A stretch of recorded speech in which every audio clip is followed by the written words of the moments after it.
Welcome to Unchained, the radio program which addresses the challenges facing Christians today with short, pithy presentations presenting a vigorous defense for Christianity's claim that the Holy Bible is God's inspired word.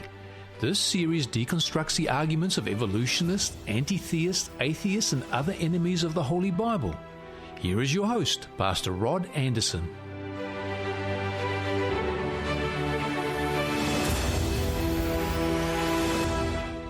Hi, I'm Rod Anderson.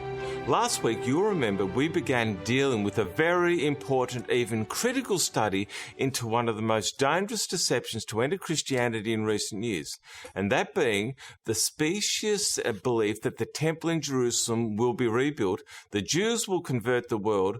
Further to that was the belief that which declares the 144,000 of Revelation chapter 7 underscore the reality of that teaching. But a considered study of the New Testament and the book of Revelation dispelled that error for us last week.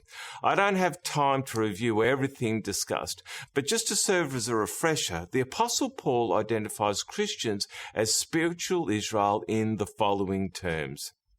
For ye are all sons of God through faith in Christ Jesus. For as many of you as were baptized into Christ have put on Christ. There is neither Jew nor Greek, there is neither slave nor free, there is neither male nor female, for you are all one in Christ Jesus. And if you are Christ, then you are Abraham's seed and heirs according to the promise.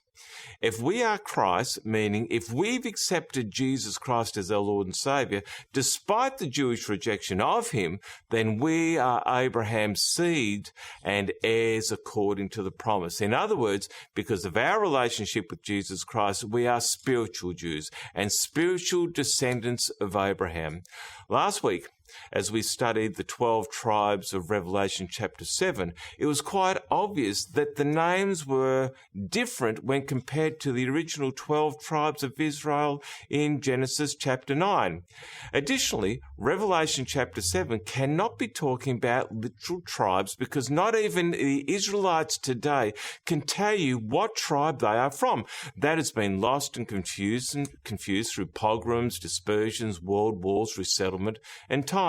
In fact, a study of the meaning of the 12 names listed in Revelation chapter 7, the discipline is called etymology, you come up with something quite extraordinary. For example, Judah means I will praise the Lord. Reuben means he has looked on me. Gad means given good fortune.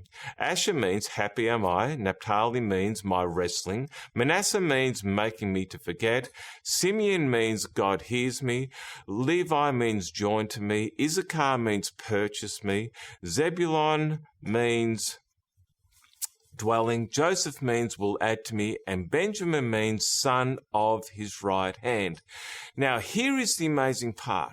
Look what happens when you line up the meaning of the names according to the order in Revelation chapter 7, as we did last week. It forms a remarkable statement declaring that God promises to do for his elect, or what God promises to do for his elect in the last days. Now, I've underlined my added words to make it a little bit more idiomatic. I will praise the Lord, for he has looked on me and granted good fortune. I am happy because my wrestling, God is making me to forget.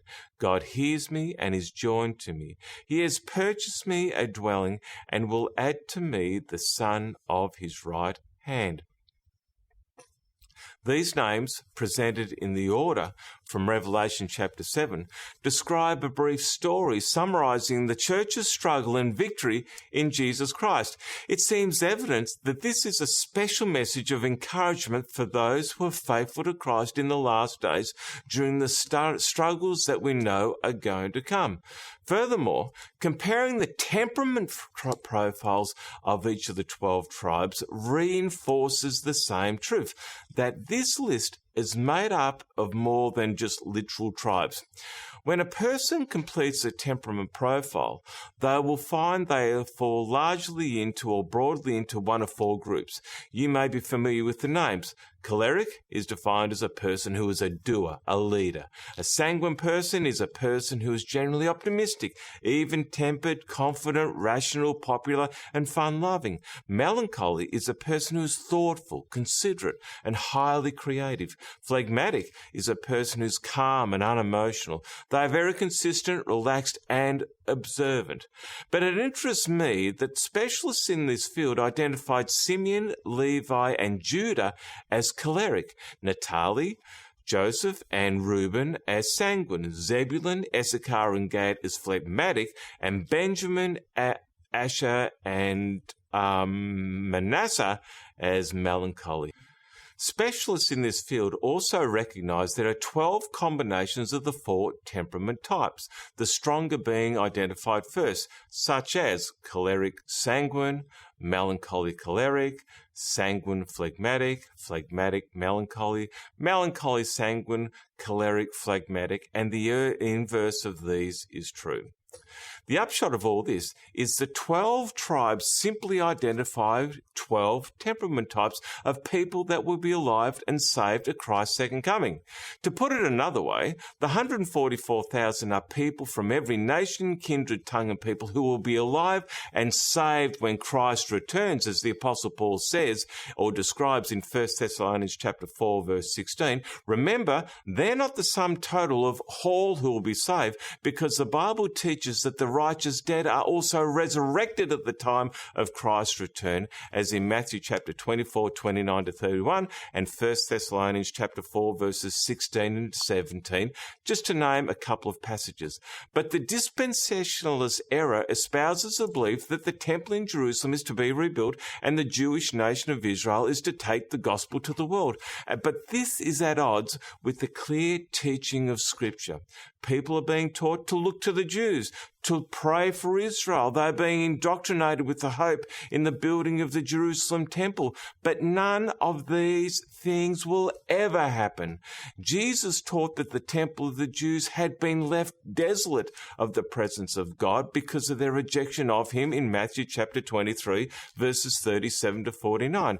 The Jews had lost the status of God's most favored nation after the resurrection of Jesus Christ. This is clear from the work that God assigned the apostles, particularly the apostle Paul and the apostle Peter, and the prophecy of Daniel chapter 9, verses 24 to 27, which we've referred to and read in past presentations.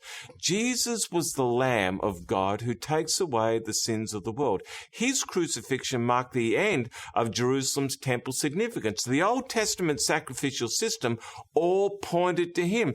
The rending of the holy place curtain, recorded in Matthew chapter 27, verse 51, demonstrated the end for the need of the Old Testament sacrificial system, as prophesied in Daniel chapter 9, 24 to 27, 550 years before the time of Christ, because Jesus Christ is the Lamb of God who takes the sins upon himself. The fate of the Jewish nation was finalized with the destruction of Jerusalem temple in 70 AD by the Romans. As I said earlier, this dispensationalist nonsense is teaching people to look to a geographical location in the Middle East for salvation, look for the rebuilding of an earthly temple and the ratification of a high priest from among the Jews. But Jesus taught us this: when we see these things to come to pass, then look up and lift up your heads, for your redemption draweth nigh. Jesus didn't say, look down or look to Palestine. Jesus said, look up. Why up? Because the Bible teaches that we are to look toward the heavenly Jerusalem, from whence our salvation comes. The book of Hebrews makes a contrast between the earthly and the heavenly. It speaks of a heavenly temple. It identifies Jesus Christ as our great high priest. It is so simple that even a child can understand it. I want you to notice what Hebrews chapter 8 verses 1 and 2 actually says. Now of the things which we have spoken, this is the sum. We have such a high priest who is set on the right hand of the throne of the majesty in heavens, a minister of the sanctuary and of the true tabernacle which the Lord pitched and not man. The word sanctuary or tabernacle is synonymous with temple. Jesus Christ became our high priest when he ascended to heaven. Hebrews chapter 9 verses 24 and 28 makes it even clearer. For Christ is not entered into holy place made with hands, which are the figures of the true, but into heaven itself, now to appear in the presence of God for us. So Christ was once offered to bear the sins of many, and unto them that look for him shall he appear the second time without sin unto salvation. You see, it's just as plain and simple as that. Jesus is now our high priest. The temple we are to look to is the heavenly and the New Jerusalem, or the heavenly temple in the New Jerusalem, as it says in Revelation chapter 21. But you don't have to be confused about what the Bible teaches. And if you desire to improve your biblical knowledge, I have a free series of Bible reading guides called The Orchard Faith of Jesus Studies, which will enhance your understanding of the Bible and its main teachings in a very short time. These 25 reading guides are easy to use and will be a great blessing to you. And all you have to do to receive them is send me an email with your name, postal address and phone number to info@theorchardmelbourne.org.au, or go to our website, theorchardmelbourne.org.au. Go to the tab marked Contact Us and follow the prompts, and we will mail the study guides to you wherever you are. Well, I look forward to being with you next time. Remember, the truth has nothing to fear from investigation. I'm Rod Anderson. Goodbye for now.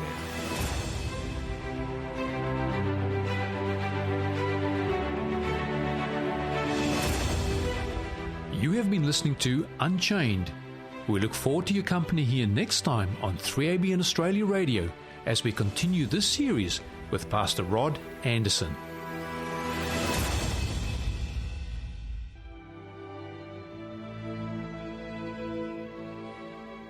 Last night I lay a-sleeping, there came a dream so fair. I stood in old Jerusalem, beside the temple there. I heard the children singing, and ever as they sang, methought the voice of angels from heaven in answer rang. Methought the voice of angels from heaven in answer rang. Jerusalem, Jerusalem, lift up your gates and sing, Hosanna in the highest, Hosanna to your King.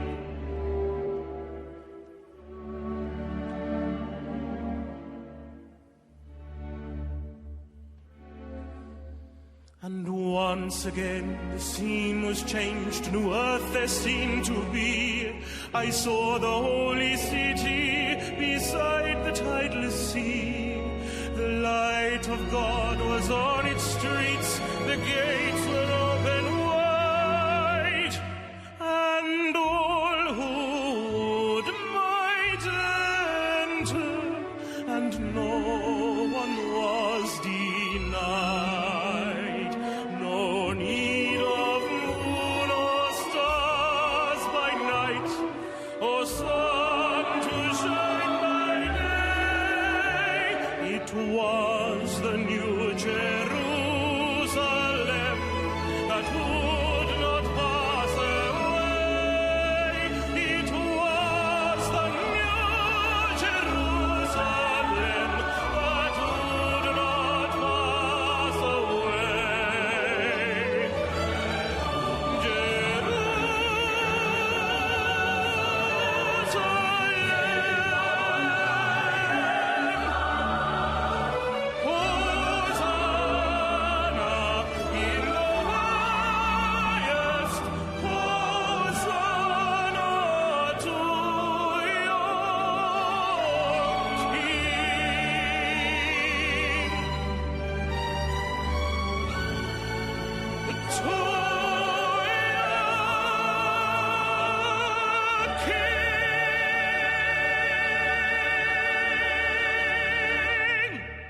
That powerful rendition of the Holy City was brought to us by Jonathan Antoine.